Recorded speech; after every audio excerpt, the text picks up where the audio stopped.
to Whole Future Live in the morning. Good morning. How's it going? Thank you to the viewers out there. Isaiah, good morning to you, sir. Good morning. Hope you got your Just want, coffee. yeah, morning live. Got our coffee going in here this morning. So definitely getting ready. And I think it's been a good hour or so. So I think the coffee should definitely be kicking into the bloodstream right about now. Well, we So got it an should be exciting really day today. We have a lot to talk about, and I'm excited to try out this new format. yes, definitely looking forward to the format and definitely looking forward to talking about some cool topics there. Hello. Oh, hi, buddy. And also have lovely guest there. Okay, I'll be out in just a few moments, okay? My son is joining us briefly right there. So we'll see. This is the great thing about having live. Live is all about live. All in the moment. Yeah, definitely. Live is very live. Okay. Let me modify the studio for just a quick second. Make a modification here. Yes. Okay. All right. Now it's real. Okay. So just checking in, just making sure, and I think we are got good frequency here. A little bit of a okay, slightly There's about delayed a on the minute channel. and a half delay. Okay. No worries. Okay, but overall, I think we're streaming pretty good, and we're just making sure that everything's looking good on the stream and that it's coming in fluid as well. So Yeah, I think so far it's looking pretty good. I'm getting good frame rate. Good frame rate as well. Okay, perfect. And audio's looking good too. Thanks everybody, appreciate it. And we're basically trying learning how to modify. We're working with the new format. This is our first Morning Joe uh, show episode, which is really great. And just for like a little bit of background for everyone that's joining us, this is the Whole Future channel. We are a group of enthusiastic technologists, designers, and creators. And we just love talking about all things technology and sort of everything in between that. So, and I think what makes us a little bit different from like your standard from your like other channels is that I think we just like to really have fun and talking about these things tech. We're optimists, and so we tend to look at things a little bit more optimistically. Doesn't mean we're unrealistic, but we always try to look at things from a couple of vantage points from our unique perspectives and just kind of make some predictions on plausible outcomes on what could potentially Yeah, we happen like with a to new piece of test technology. out what the future of this technology is going to be and all the different use cases because it's going to be really cool if we can actually understand this technology and utilize it to its full potential. Yeah, right, exactly. And I think that also, sort of as creators and designers, we kind of look at these technologies as mediums, as opportunities to kind of express as a form of self-expression. So we might not go deep into like, a specific software and how to, but rather just like what are the opportunities, what are some of the risk, and sometimes we just look at things that are just new in technology that are kind of impacting culture and society, and try to see how this is going to impact people on a greater level, and if even if that's even worth it or not. Um, because there's plenty of things that are already out there in the world today, technologically that might be beneficial, but they might not be necessarily like good for you. Does that kind of make sense? It doesn't mean that you should So adopt everything just wholesale. exactly. So we just try to be wise about some of the things that we're reviewing, and in the midst of all that, we're also trying to test formats to kind of broadcast in a very good way to viewers in a timely manner, because if you go back to some of our first episodes, we were actually on location in some of these places. And just the plan to go on location and everything, as fun as that is, To be and as great as flexible, yeah. you know, as great as the background was, we want to be flexible and responsive at the same time. So we feel like this online format will offer a lot of really cool opportunities towards being responsive, but also having some pretty good conversation while we're at it as well. So this episode of the show is basically a focus on the morning aspect. So I could totally see this as being, oh, you know, last night, you know, we heard this reveal. We're going to talk about it in the morning.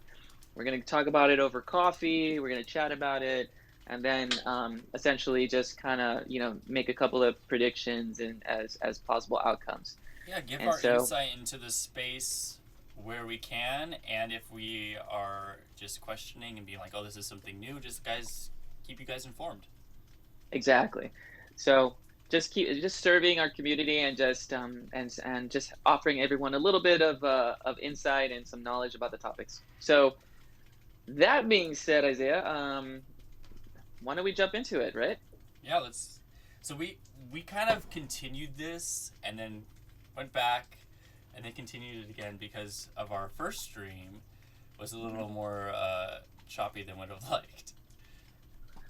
Yes. So, yes, the wonderful testing world. Um, last episode we had a good episode. We're talking about Disney Plus, but what people don't know is that that last episode was actually sort of a continuation of another topic that we started off with, to which we were having some technical issues. So we were actually talking about the Tesla Cybertruck, and then I think at like midway along the show there was a bit of a bandwidth issue and technical issues basically, and then Yeah, we we just stopped had it and to. we I think we were and streaming in reloaded like again. 4K 60, and Okay. it wasn't Yeah. doable. We were Yeah, and down to then 1080. right, and then I think when we started the show, we were about maybe like 2.5 hours in to like the Yeah, actual time we were connecting online and things of that sort. So we were the energy was was a little bit different because obviously it yeah, was we were evening. definitely half asleep as we were talking Yeah, about these ideas and stuff because it was late. yeah, I know. I may have dozed at a couple of frames there, but Well, that's the cool thing about live. You never know what's gonna happen. you never know what's going to happen exactly. So so now we're actually going to jump in. We're going to start on it, Yes. So if and you're not and aware mhm. of what Tesla is and what they have been doing, they have really kind of grabbed the market of the electric car and ran with it, and now they are releasing a truck. So they have the Model S, which they have the Sport, which is the first one, which was like the Lotus looking one, and then they have the S, and then they have released the Model 3, and now they're releasing the Tesla Cybertruck. Yes, and just a little background regarding that. So we're about the official. I think the announcement was about a week already, about a week ago, more or less. So by the time we broadcasted this, we're, you know, probably about a week in from the announcement. And just a quick background. I'm just going to fire off some facts here from Wikipedia. We have to. I love that. The Cybertruck is basically an all-electric, battery-powered light commercial vehicle from Tesla. It has three models announced, with ranges estimating from 250 to 500 miles, and a estimated 0 to 60 miles per hour time of 6.5 to 2.9 seconds, depending on the model. Yeah, six. So it goes 6.5, 4.5, and then 2.9, which is insane. Yes, for being a truck, that's That's a lot of pretty. weight moving really fast. Yes, definitely. Base price of this vehicle, the rear wheel drive model, is $39,900, with all wheel drive models starting at $49,900. Um, and it is a sustainable energy substitute for the roughly 6,500 fossil fuel powered trucks sold per day in the US. Okay. Features: it has self leveling suspension, Yeah. all wheel drive, onboard power inverters for supplying both 120 and 240 volt electricity, allowing the use of power tools without a portable generator. So that's actually pretty cool to hear that. So you can actually plug into your vehicle without and have it be. Yeah, you get You can plug into the 240 pretty much vehicle to like a get wall. power. Yeah, that's pretty impressive. An air compressor for powering pneumatic tools is included. So The like a exterior, nail gun and mhm. a bike pump. Yeah, so that's a cool feature. And it has a exoskeleton which is bullet resistant. So according to Wikipedia, it can handle a 9 millimeter caliber bullet, which is That's I don't pretty know. It's a substantial. sort of hints to a bit of a tank, is what it seems like. Um, The Kind of first thing scary I if you think thought when I about saw that. it was it would be used for like military or police, some form of like SWAT, you know? Yeah, kind of like those, sort of like the Hummer sort of replacement. It seems like, or it could be a standard replacement for military. So be interesting to see if the military actually purchases a large number of these vehicles. Actually, Yeah, I'd be curious to actually know if they're even interested, if they're just like, no, electricity isn't sustainable yet for us because of the network of gasoline stuff we have. yeah, I think that was yeah, that's definitely that's something to watch out for. I would not be surprised if the military made an investment on these vehicles. Or And at least then police for like civilian arrests and things like that, because just the fact that the standard yeah, version, commercial version for normal users is bulletproof. Imagine if they mhm. actually did an updated version of this for the police. What would be added? Yeah, I think definitely that would be an aspect, and it kind of makes sense too. But before we go into the prediction part of it, let me actually fire off some of the last things in terms of features, because I know we're already getting really into it. Um, this was something new. They were accepting pre-orders for $100 with a $7,000 full self-driving option. So you can actually get self-driving feature on the Cybertruck for $7,000, Mm-hmm. and depending on the configurations, the interior has a 17-inch center display, seating for six using two bench seats, with the front middle seat being a fold-down center armrest, a digital rear-view camera-based mirror, a race car Yeah. style steering yoke, and a dashboard with a surface resembling marble. That's definitely interesting. Yeah. The From what people rear have middle seat. said, Oh yeah. the marble, it's like a paper-like feeling. It looks like marble, but when you touch it, it's like a porous material. Wow. Yeah. Yeah.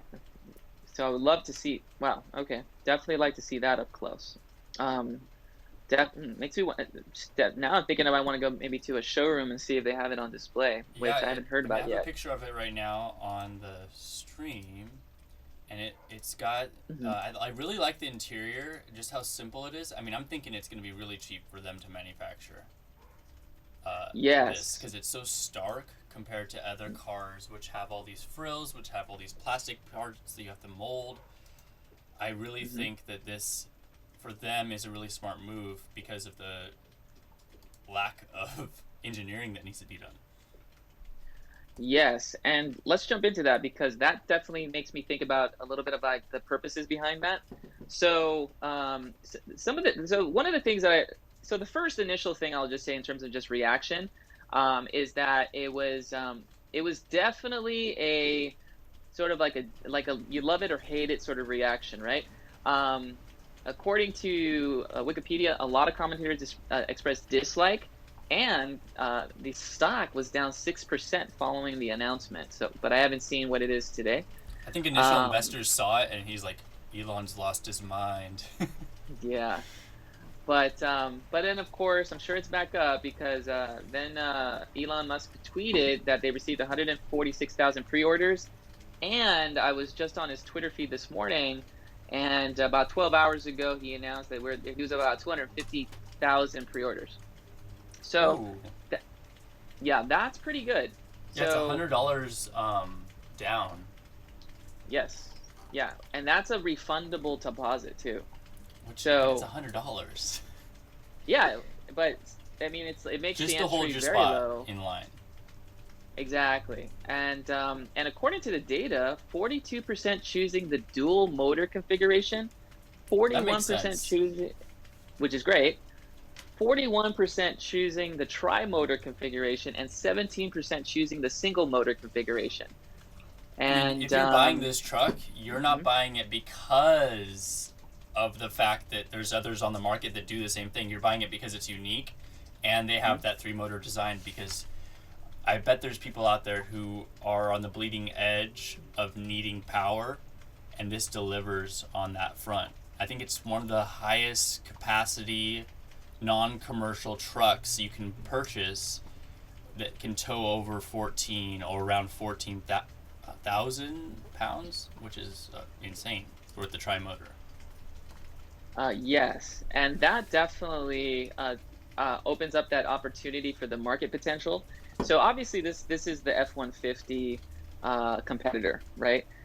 Because that's this all this is like actually leading into what the reaction was, because the vice president of Ford, Sandeep Madra, basically Mm-hmm. challenged Musk for a test. So, for those that don't know, on November 24th, there was a video that Elon put up, which was a Cybertruck pulling the F-150 uphill.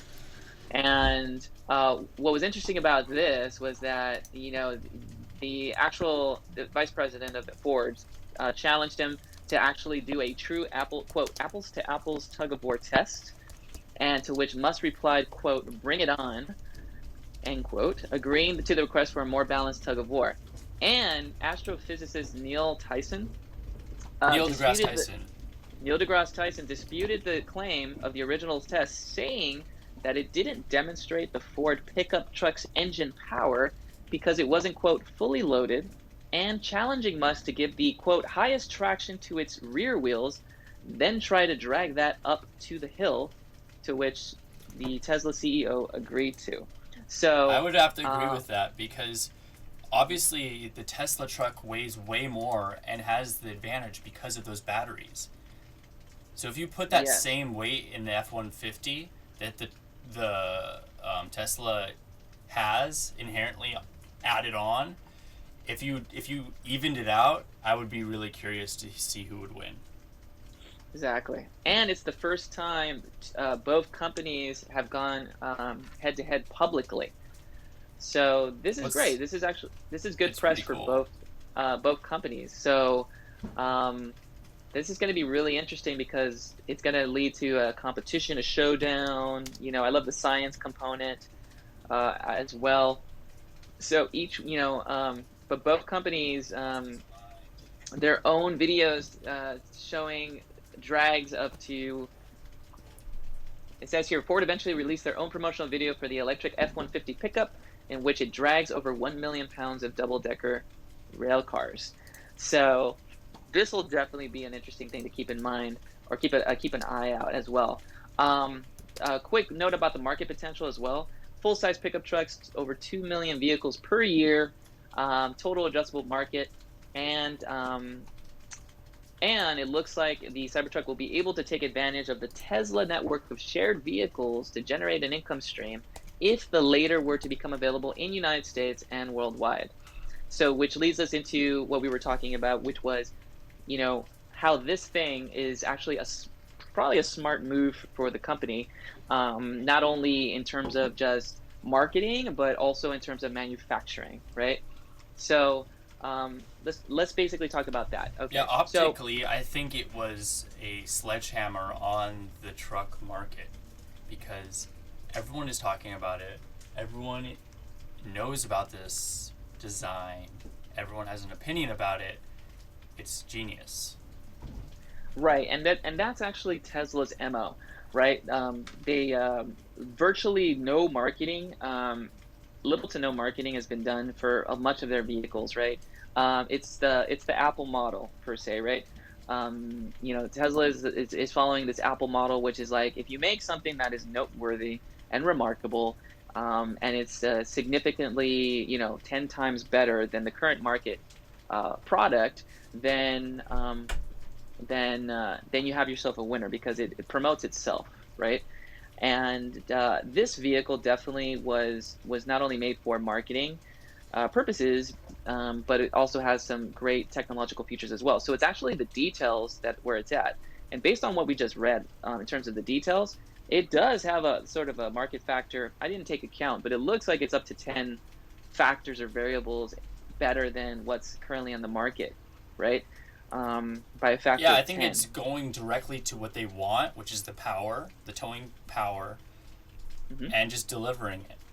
It's no frills. It's just a durable platform that you can put stuff in. Correct. And this whole concept about like the look, I think was also part of it. I think it actually serves two purposes. Um, because if you really think about it, right? I mean, you love it or you hate it.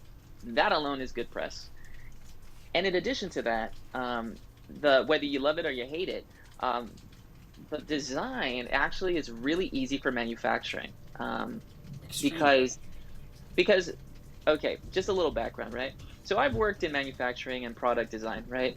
It is really and one of the things I designed was furniture, right?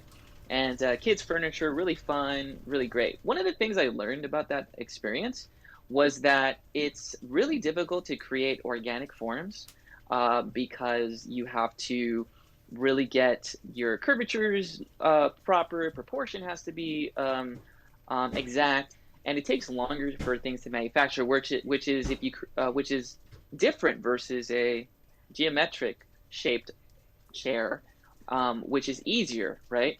Square edges, flat panels. You nail it. You nail the sides down. You kind of bend an angle or two, and it's kind of ready to go. And it really reminds Um, me of mhm, how Apple kind of revolutionized the whole laptop market with their unibody design, which created a pretty much a full heat sink for the computer, one mhm, piece that they had to manufacture. mhm. It's the same model. They bring those It pieces together in the same way where they mold that, and I think that they roll that cold steel. So only thing they're having to make separately from the chassis is the doors. exactly, and that goes back into what you're saying. The ultra hard 30-time cold rolled stainless steel. So it's an exoskeleton. Just make it once. Don't even paint it. It's done. So just I looking at it love from a that they're not painting it. I just think, y- you know what I mean? yes, They have yeah, the option.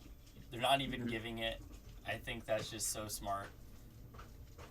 Definitely Exa- disturb the market on that, and just say, you know what? If you want it, then you're gonna buy it. If you don't, then you're not look somewhere else. This isn't your truck. yeah, from a manufacturing perspective, this thing is great. It looks super easy. They're kind of like leaning into this whole sort of like low polygon looking sort of exterior, and kind of like accepting it and sort of like leaning into it. So even though manufacturing, it's probably going to be cheap to make, easy to take steel from the rockets, because obviously the same steel they're using for And their steel is readily available, very easy, malleable material, very easy to manufacture. You know, their massive plant. It's not going to be something that's going to be stressing them like those other cars. It's not going to be. I don't think there's going yes, to be much of a delay, really, because everyone's saying, "Oh, there's going to be a delay." I don't think there's going to be a delay. I think that they have done this enough times to realize where they've messed up, and they have gone bare bones on this. They have not added any other options. They're giving you the assisted driving or the auto driving, right? hmm They're giving you three options of motors, and that's it. That's it. it definitely reminds me. It's sort of like their. It is somewhat kind of like their sort of like their Mac Pro aluminum unibody steel version, if you really think about it. Yeah, Um, it harkens back to that same style of design, but they're doing it in the car industry. So Elon probably has had this in the back of his head for a while, but obviously starting off with something like this wouldn't be the right decision. You need to have a company mhm. with some reputation behind it. Once you have that, you drop this guy, and everyone's like, "Oh my gosh, this is insane! What are you doing? This is so not like a truck. This isn't right. This doesn't look like anything else." But And that's really what it's all about, right? It kind of it's holistic, and I think strategically, I think it's really great because you got this whole, you got the manufacturing down, you got access to the steel. I'm sure they're getting it for low cost, this type of material, because they're using so much to build, obviously rockets with this. They're they're just taking it, they're modeling it, they're building it, done. And here's the technology that goes within that. It looks great, it feels great, it's holistic, it's different, it stands out from all the rest. It markets itself, little to no marketing. I mean, it's pretty amazing. I think this is definitely one of those vehicles where it's like, let's just get it out there, let's just work with what we have, and let's make this thing innovative, and let's do what we normally do and let it be remarkable and market itself. So I think it's actually an interesting test of marketing, if anything, via design. and it shows you Because what people are Mhm, willing to purchase, because mhm, those initial investors who dropped out and sold their stock when they saw this, they were like, "Oh my gosh, he's lost his mind." But if you really think about it, the brand loyalists to Tesla who were there were like, "Oh my gosh, this is like a Mars rover. This is the stuff of their dreams that they wanted. This is their mhm, childhood coming out in the future, and they're able to buy it now." And so, what are they, baby boomers or whatever their generation is? When that space mhm. race was going on, now they can purchase this car. It's, I think it's a full circle. Yes, and I think, and it seems like this might be a vehicle that the last of the models for quite some time. Yeah, We'll probably hear more like technological advancements. We'll probably hear, more software it's updates, a more first. It's self-driving a first. updates, and exactly, for quite some time. And I think it was a smart move if you really think about it, because it's a good way to test uh, two different styles to see if one actually fits the other. Yeah, know your I market and push Exactly. the threshold. Exactly. And just make it sort of remarkable. And that's always been the MO, right?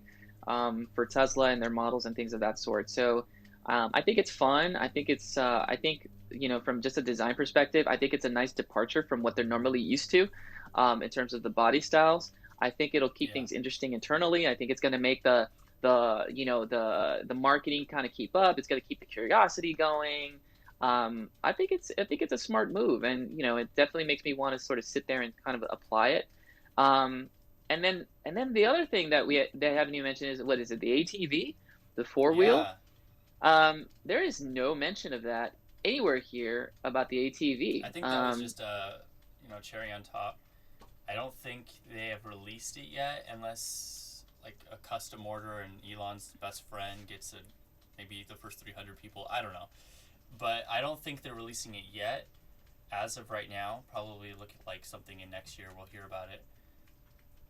Well, I'm just doing a quick run in, but um, and this was yesterday, so I'm just doing a quick run here. But basically, it says here that Elon Musk confirms Tesla will be selling the electric ATV as a Cybertruck option. Okay. So, no detailed specs. Nicknamed the Cyber Quad, and it We're also not appears that getting the it design till of the Cyber probably next Quad. year. Yes, pricing details have yet to be announced, and more updates to come. So, so yeah, even the quad is it's sort of like that little thing So is it worth that waiting, or can you buy the quad separately, or do you have to buy it with a Tesla Cybertruck? Those are the I think questions I it. want to know. I would like to know that as well. So that's going to be interesting to see, what they do with the Cyber Quad. I think the Cyber Quad would be a nice sort of. I think in the years to come, it's probably going to be one of those things where it's kind of like the Yeah, moped, like, oh, this is the first of its type. Hasn't definitely really been collectible. spoken about. Exactly, very much collectible. So, I think that's a fun option to have. And yeah, I think we have to keep an eye out for the quad as well, and see where that goes. So definitely You will know, be there's fun gonna to see. be a market for Mhm. that once they release. People are gonna be selling them separately. It's gonna be crazy expensive to I have the know. first one to get those Hmm. cameos. Exactly. And I think it'll be exciting to see that those developments. It'll be sort of a fun sort of detail to kind of monitor. But overall, I think that's it's there's a lot of potential. It's looking really interesting, and I look forward to seeing more things that are going to come out of their vehicles. I definitely want to see, I'm curious to know if the military or any sort of the police or authorities are going to look into this as well. Makes me wonder if there's going to be like sort of international orders on this vehicle. Yeah, Um, the shipping because costs must be super expensive and like crazy long time because of how heavy they are. yes, Because the but Teslas alone are already super hard to ship because of how expensive it is to ship those batteries. Because of yes, how it de- just is so much weight. exactly, It's the same the, problem Toyota had with the Prius because of the costs of they just had to make another battery plant because the costs were not worth it. well, in answer to that, I don't know if you heard also, but Tesla is announcing that they're going to build a European factory. Yeah, So, that makes this sense. was about a week ago, November 13th.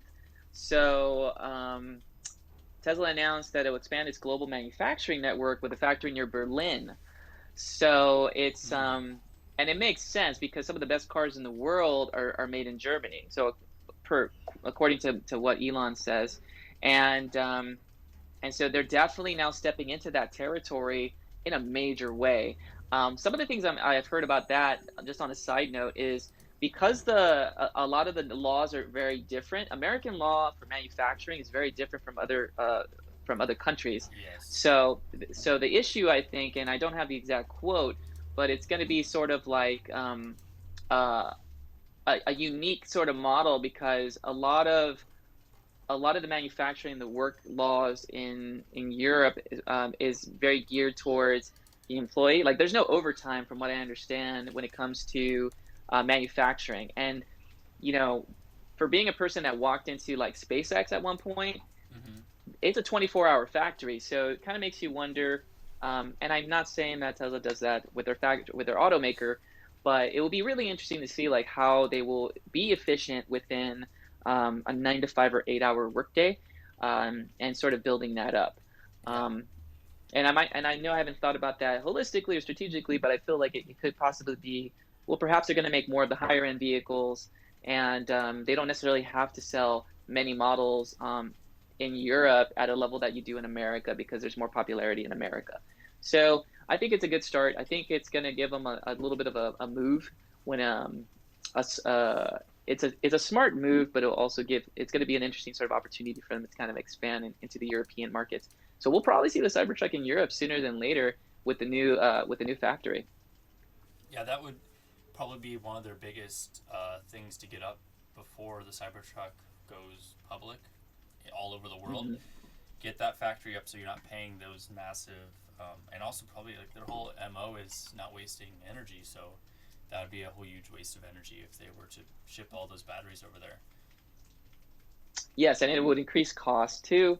Yeah. So it's a smart move. It's definitely a smart move, and I think in terms of just coming off as sort of a higher end vehicle, higher end sort of not higher end, but location is key. And I feel like being in Germany will be a smart move for brand Yeah. as well because some of the best cars are built in the world, and Tesla has a factory there. So that's going to be really fun to see how that develops in the coming months. Oh, very cool. I'm excited to see what competitors like the was it Rive or Rivian. I think it's Rivian. They Yes. also are making a truck and an SUV, which I really like the look of the SUV. It reminds me a lot of the Volvo XC90, and that car I really liked, and that was a great design. I think it came out in 2016. But the Rivian is releasing this unibody chassis that they're building the truck and the SUV off of. Yes, And it and looks so like a the very strong competitor to what Tesla is offering. I actually prefer the design of the Rivians over the Tesla. I don't know what well, your in opinion is comparison on to, that. well, it's definitely like it's comparing apples to oranges, right? Because the Rivian truck and SUV have a bit of a more of an organic form. I'm looking at it right now. So the R1T truck and the R1S SUVs, yeah, they have a similar look, similar feel. I mean, right down to the lighting as well. Definitely a different market. It's Yeah, just by looking at some of just the marketing here, it just feels like it feels like it's sort of like adventure, but with a bit of like luxurious adventure, right? So, for the sort of the enthusiast or the adventurer yeah, for that wants exploring. to Yeah, exploring in style, it I seems really like like. the look of the SUV. It's just well planted, and I feel like it knows what it is. Where the Tesla Model X, I feel like it's just a big soap bar. It's, you know what I mean? It's like a Mhm. default model car, just bigger. Yes. And you said it was the model.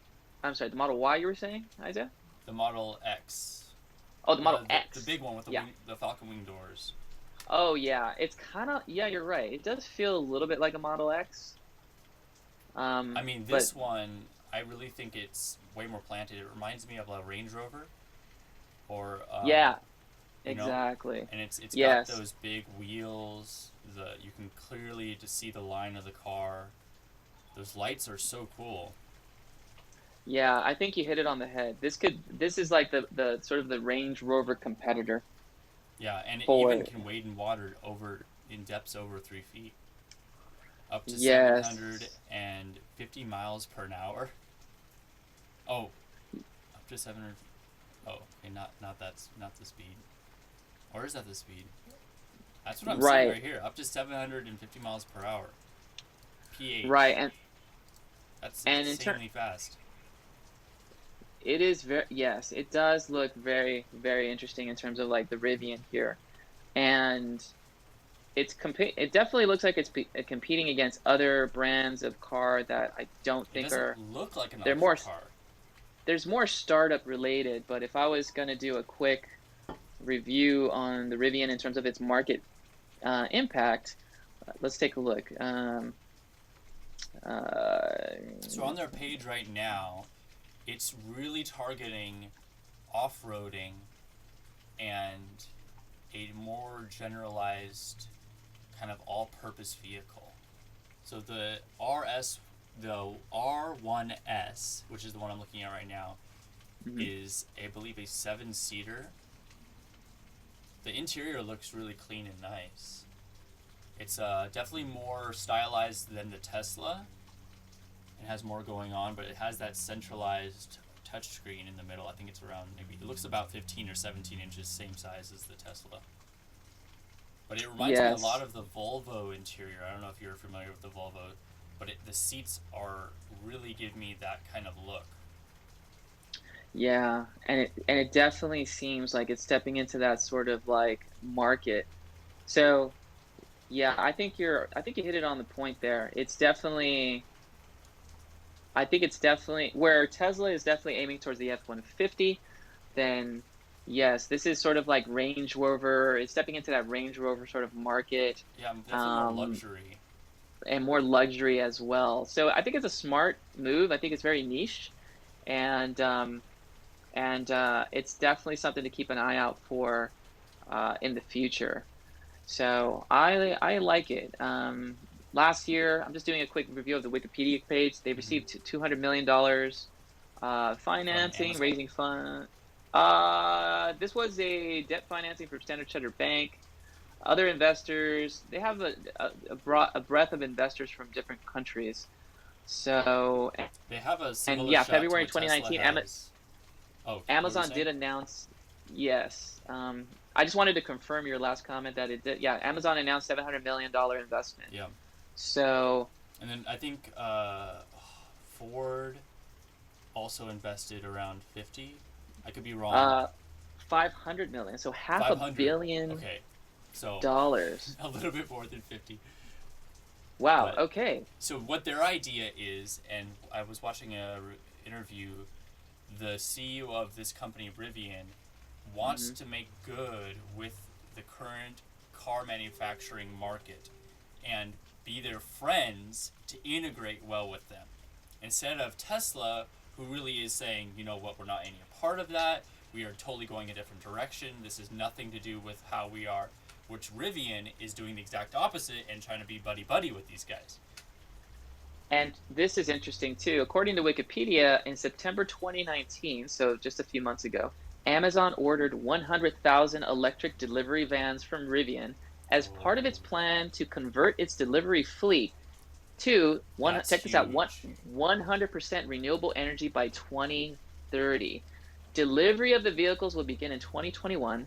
Amazon expects to have 10,000 electric vans in operation by 2022, but is not slated to take delivery of the entire 100,000 Rivian vans.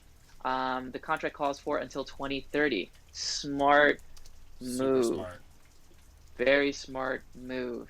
So this is definitely Amazon's take on moving into electric.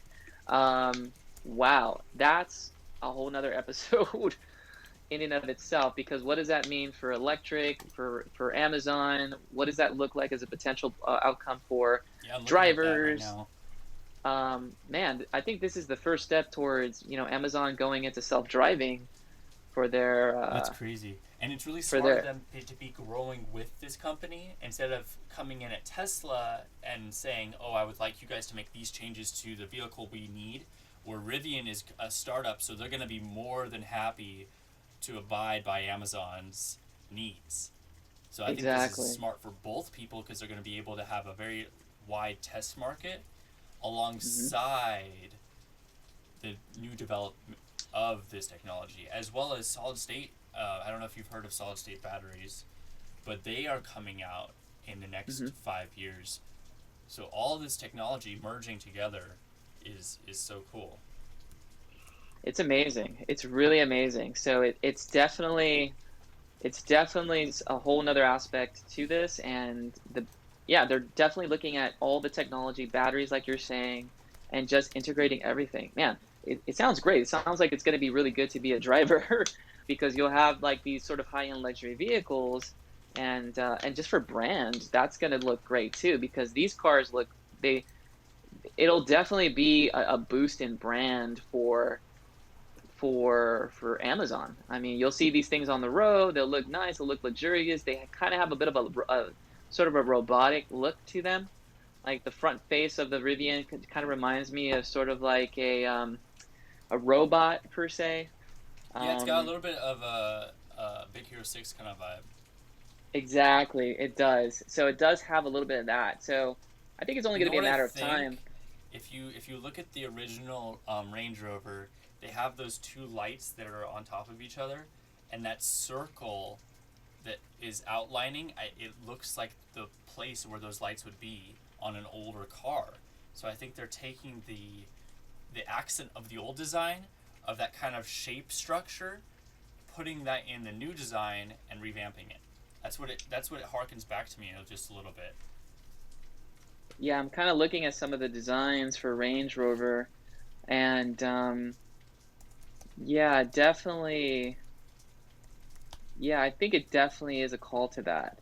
And what do you have the year for that one, Isaiah? The 1960s, in terms of anything in the 1960s. Ooh, this 1960s Range Rover. Let's take a look. Oh, very good call. This is definitely a stab at Range Rover. Right? That shade. It's just iconic. Yeah. And I think they're doing that because they have the dual body. Yeah. Wow. Yeah, this is definite. Yeah. Yeah, because it does. Wow, spot on. Yeah, it definitely. The circle, the eyes, it does look like what if Range Rover was electric, and I think you got yourself a Rivian. Yep. So it sounds like this is one of those startups that they're trying to get into that market, and it would be smart for Range Rover to purchase it. Oh, Range Rover, Rivian, makes a lot of sense. Hello. Where are these guys? Are they UK based? What are they? The Rivian, I believe, is an American company. They're an American automaker, and they are in Plymouth, Michigan, Illinois, San Jose, Irvine, California, and the UK. So okay, so they do have some UK roots. Correct. So this is great, and the company was founded by an MIT doctoral mechanical engineer graduate. Very cool. So this is definitely No, they make aiming me towards excited just luxury. because they're having fun with this car. I forget there was this other one. Oh, I wish I had the reference. But there's another car out there that I don't know if it's doing well anymore because they took themselves way too seriously and saying, "Oh, this is the only electric car you'll ever need. Tesla's going down," and I think they are no longer with us. That will. I don't know which company you're referring to, but I kind of remember hearing There's a something story about out that. there about that. I Hmm. I have to do. Well, I'll put some links in the description of what I find, but Yeah.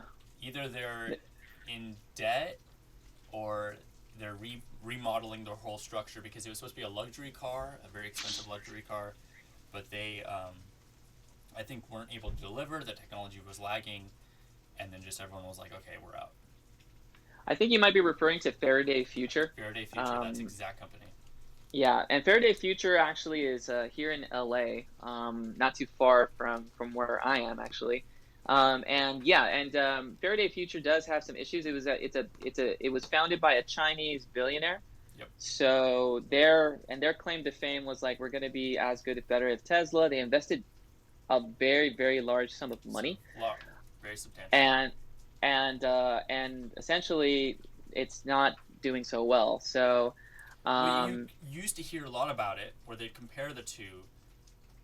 Faraday kind of just like seeped away into the background and isn't even referenced anymore by reporters or anything. It's like, where'd they even go? yeah, and it's definitely not good. Yeah, according to Wikipedia, the majority shareholder of the company in 2017, CFO departed. Um, that's never a good thing. The financial officer leaves the company. Financial issues: 2018 dispute with primary investors.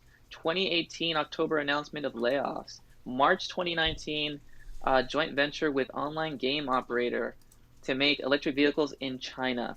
So Whoa. it's already beginning to phase out from the United States, and it's going to be mostly a Chinese-based company. Yeah, because they had So a sports car as well, but yeah, it's ugly. And oh, this was very recent.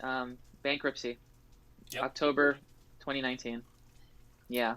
And So it's and everyone yeah. said that's a potential thing on the horizon. The minute I saw these guys, I was like, something's wrong. It just didn't feel right. It didn't feel like any normal startup. They were Hmm. promising way too much, and none of them. I don't even think one of the cars was allowed outside to be driven. Like you couldn't see anything. It just felt Yeah. weird. And I think they were just trying to it was a bold move, and it sort of just backfired. And I think that's only because of just branding. I mean, I think it was an authenticity issue. If I had to like look at it from a surface level, there was no face behind the brand. There was no spearhead No clear towards design it. goals. No. Yeah, it just seemed Yeah. like here's a company, and we're claiming these things, and there's really no sort of like passion or authenticity behind the thing that they're making. Whereas like a Rivian, MIT mechanical engineer, right? There's a clear goal, clear vision, clear investment, clear market I mean, just share. looking at the design of the cars is what my primary is like. Looking at the design of the car, you can see that there was clearly a lot of time, engineering put into that because it looks altogether as it was meant to be designed. If you look at the Rivian, we were just had a picture up there.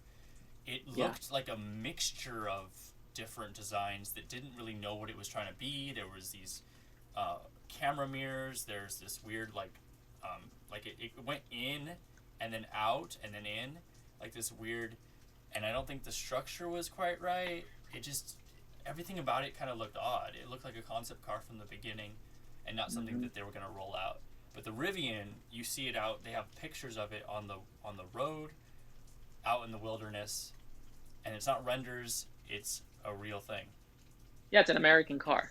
So, Yeah, and it's this something is that's this. doable, which is the SUV and a truck, something Yeah, that are the highest markets in the U.S.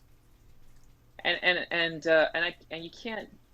I mean, it's in Michigan, right? So, I mean, you can't get any more American than that. Yeah, So this is definitely stepping into electric for the American adventure, clear definition, clear understanding, you know, technology used properly in the context of the target market, which are the American yeah, market. it's very interesting. I'm curious to know if this is on anyone's horizon. Because if you're going to be buying an electric car, do you just say, okay, I'm going with Tesla because they're obviously the household name? Or do you go and do your research and say, okay, there's BMW who has electric cars, there's Toyota who has electric cars?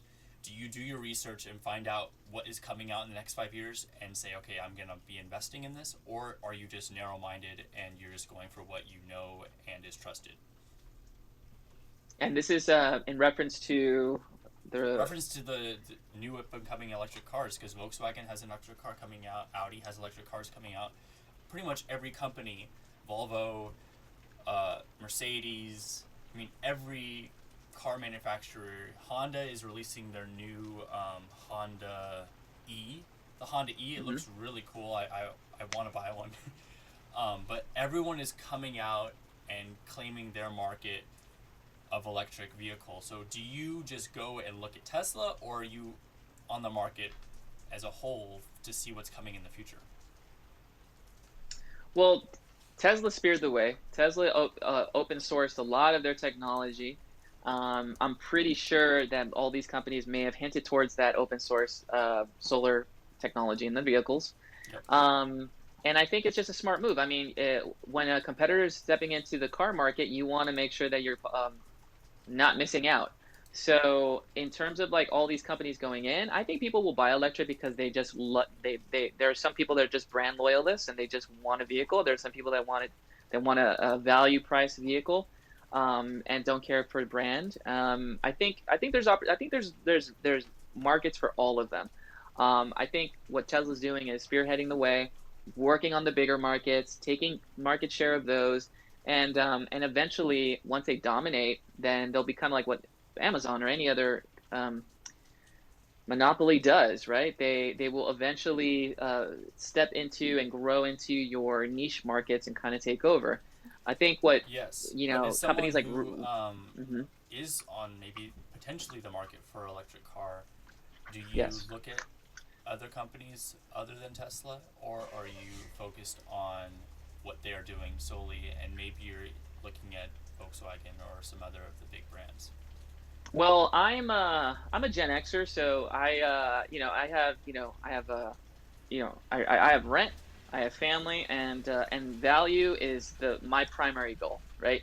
So I'm looking more at cost, and I or what is that called? I'm looking for my favorite buying power or favorite category of buying is what is it? Luxury value. Yeah, luxurial value.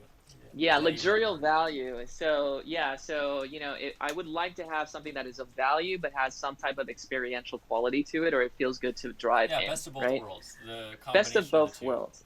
Exactly. So Tesla's doing that. Obviously, I mean, you got an F-150. You got a truck that's better than F-150 for $39,000, right? That's a steal, right?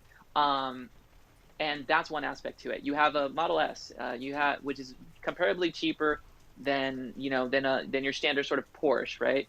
Actually, that's not even a good comparison because it's actually the Roadster, which is better than you know uh, uh, majority high value sports cars. Yes. So the company itself But if you is were a to is go, luxury value. yeah, if you're gonna go comparing electric sports cars, or, I mean, each, like, I think Porsche just released their new electric type, which Mhm, I think handles better as well as looks better than the new Tesla that's out. mhm. And they've already, I think, sold 1,000 units or have pre-order for that. So I think once the major companies get in the game, I wonder how well Tesla, who set the bar, is going to be able to hold. I think it comes down to multiple factors. I think it's going to come down to performance because everybody wants to have performance. I think perform well, last long, right? Works long, lasts long, but also looks good, right? I mean, people want to have something that kind of gears towards them on a visual level, and so options are good.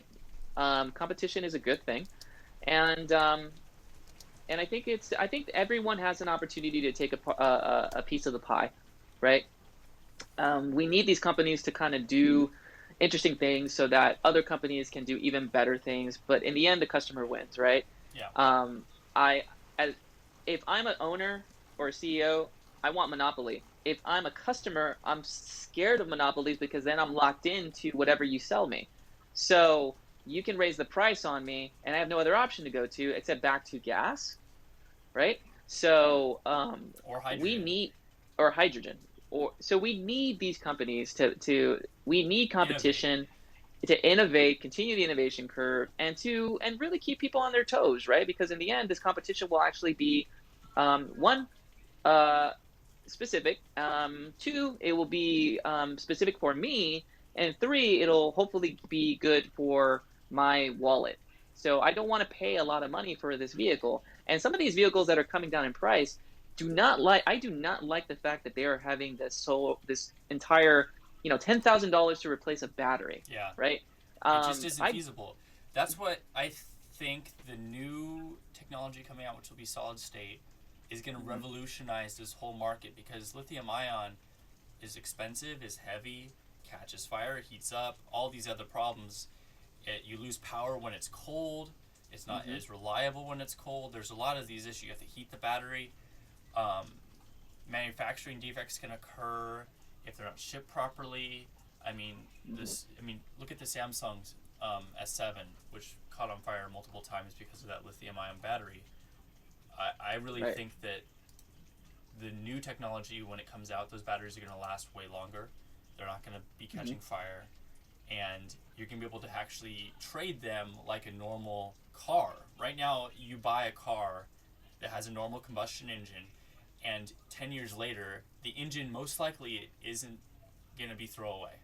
You're still going to have it. I mean, there's old Volkswagen Beetles that these guys rebuilt the engine over 50 times and it still runs like brand new. So the Mhm. repairability factor, I think, of when you're purchasing one of these cars in the very beginning for new adopters isn't really the main concern because it's a new technology. But in the future, for people who just want to buy a reliable vehicle 10 years down the line or 5 years down the line, you don't want to worry about replacing a $10,000 battery in your car. And I think Mhm. even in the BMW we're looking at was around 16 for the price of the car, which was like 34,000, right? Yeah, so yeah, the i3 2016 models, these if you go to cars.com or Car Guru, I mean they're going for $16,000, which is great. Yeah. Right? I would love to get one of those cars.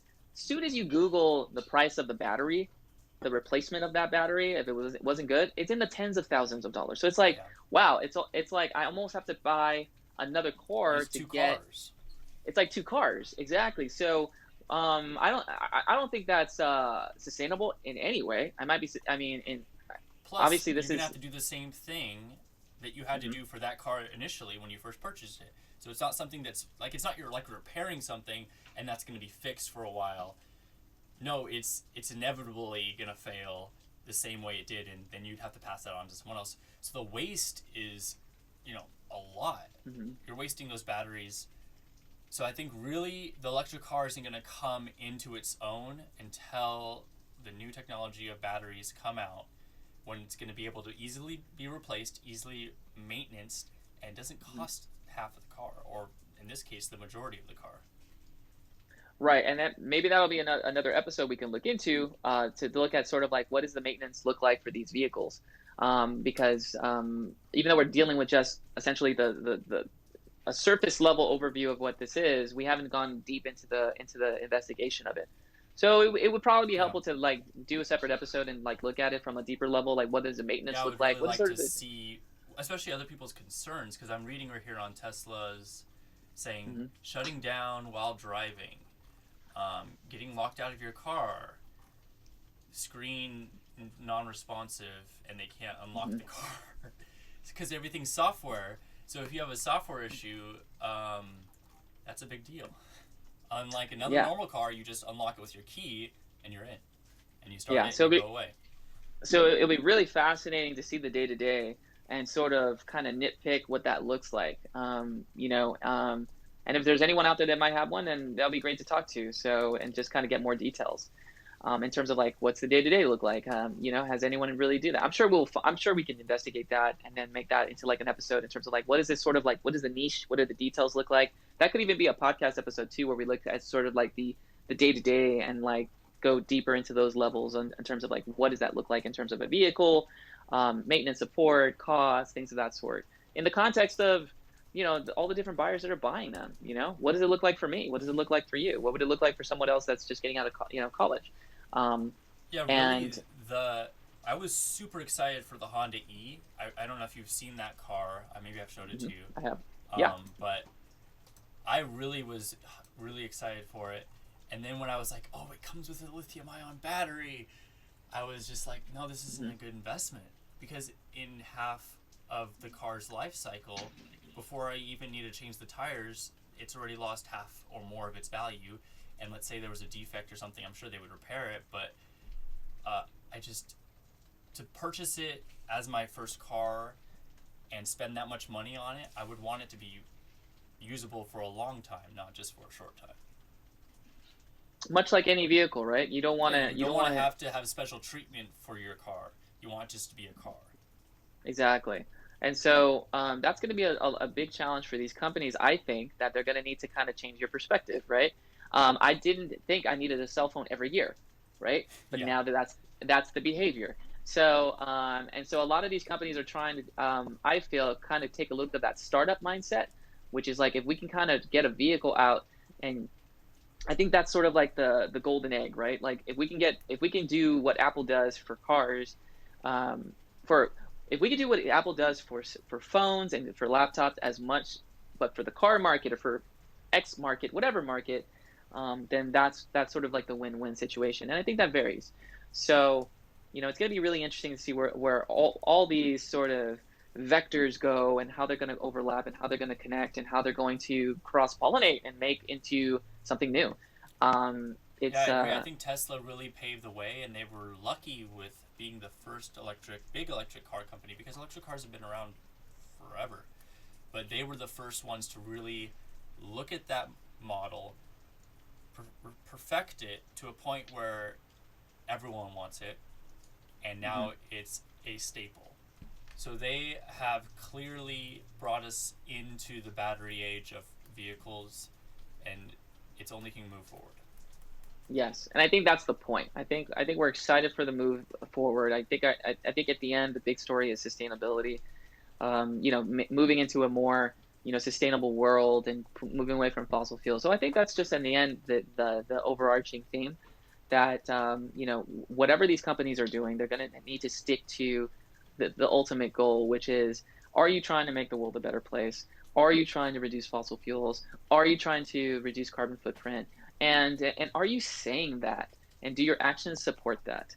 I think essentially it's building trust. And does your brand build trust that way?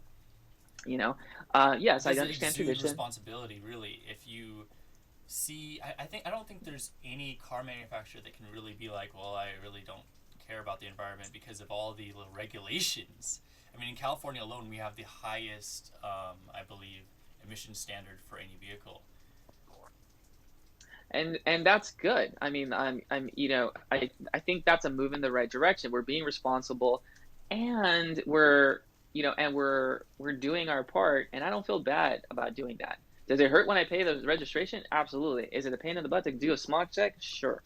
But in the end, I'm somewhat breathing better, and even though the emissions are still bad, but it's not as bad as it can be like it is in other countries. Well, I wasn't around those days. Look at the difference between, if you look at a shot of LA then and now, it looks like it's a different universe. and that's gonna and that's you know and that's the move, right? We're trying to do things better, Yeah, and so I think as long as we keep and on reliably. and reliably, as long as we keep monitoring this coverage and just talking about the potentials of it, I think we'll see improvements. I think people will say what they need, and I think it'll be a step over. It's a good step in the right direction. I'm just a big believer of it. Yeah, Um, but it's nice to see that Tesla and all these brands are actually um, doing it. Well, some are doing it to stay competitive. Others are doing it because it's the right thing to do. I think it's pretty clear who has a better brand messaging in terms of making things better, um, and that goes back to branding, and that goes back into authenticity. So I look forward to seeing all the messaging, all the new developments that happen in the next few months and the years to come. But I think we're on off to a good part. So yeah, it's really exciting uh, to be at the forefront of this new technology, and you see the adoption as widespread as it is, and how people get mhm, excited about it. It's just really cool. definitely, definitely. And maybe we could go deeper into the podcast Yeah, version of it. I got about But 15 more minutes, and then I gotta go. okay, well, I think that about does it for this episode. I know we kind of touched base on and looked at a couple other markets, but at the end of the day, I think Tesla is doing a good thing. I think that it's going to be interesting to see what their car looks like. I think overall, the Cybertruck is going to be a smart move strategically, and I think it is another vehicle which. While some people are talking about the visuals, I think in terms of features and overall just strategic initiatives, I think it's good. Yeah, the So it's going to be performance, everything that they're offering is clear to the consumer. There's no frills. It's like getting out of the way of the consumer and just giving them what they want. I mhm. think the people who are really excited for this truck really want it and have been wanting something like this for a while. So I can't wait to see one on the road. But here's a big question. Okay, we can finish off with this. Are you going to buy one? uh, if I was in the market for a truck, I would have to probably do a test drive and see how it fits, and do a general. The part that would make me buy it right now is the generator on the back, the compressor, and then the covered roof that you can have all your stuff safe. And I think it even has solar panels on one of these versions, so that roof comes down and it has solar panels that you're able to charge up with that. So that's pretty cool. Um, but I would probably want to maybe get into version 2 or wait for version 1 to kind of spread its legs and kind of get an idea what it's going, because it's a lot of money and investment. If I was more well off and maybe a little bit older, I'd probably do it. Sounds good. And then as for myself, probably not. I'm not in the market for a truck. Never really driven a truck before, and that's just me. I'm not. And so, would I like to test drive it? Sure. I think it's different. I think I would love to see it. I like to experience it, and who knows? Maybe I might just like it, but. I think for right now, it's growing on me, and I think it's probably like 25% likelihood um, but don't send me any mailers or anything like that, Tesla. So I love I think the space in it that's usable. mhm. I think that's the cool factor of it. But it's definitely a statement. So if you're getting one, you already know what kind of person you Mhm. are. Basically, yeah, and that's a great thing. Okay. All right. All right, sounds good. So I think that wraps it up for us. Awesome time talking to our viewers and anyone that's been watching. Thank you to those that have been watching. Thank you to the future watchers and viewers. We will keep this format going. I think it's great, and Very want to cool. wish everybody a very, very happy Thanksgiving as well. And because by the time we recorded this, it's Thanksgiving week, so tomorrow is Thanksgiving. Tomorrow is Thanksgiving. Everyone have So a very thank happy, wonderful Thanksgiving and enjoy your time off. yes, please enjoy your families, and we thank everybody for being a part of the show and just watching. And we hope to bring even more cool episodes and a few special guests as well. So, Yes. um, Like, all right, comment, subscribe, as well as if you have any questions or any ideas for future videos, please let us know. We are always open for change and figuring out what you guys like to hear about. So if you have any topics that you'd like us to cover, just drop us a link or send us a message. And Yes, I think and that it's about does it. that sounds good too. And also if don't forget to timestamp also parts of the episode that you liked and you found valuable as well, so that we can see what it is that brought interest to you during this conversation. So we would definitely appreciate that too. Okay. Yes, and here's also on our podcast. If you're only watching this on YouTube, we also have a podcast. If you just want to listen, so we have both options available to you. All right. Sounds good. All right. I think that about wraps it up. All right, guys. So I'm going to do the outro statement. Remember, guys, one change, one choice can change your entire future. So that, oh, no. One, okay, I'm still working on the outro. Yes, one change, one decision can change your whole future. Whole future. Whole future. And as us guys, have a wonderful Thanksgiving week, and goodbye. See you soon.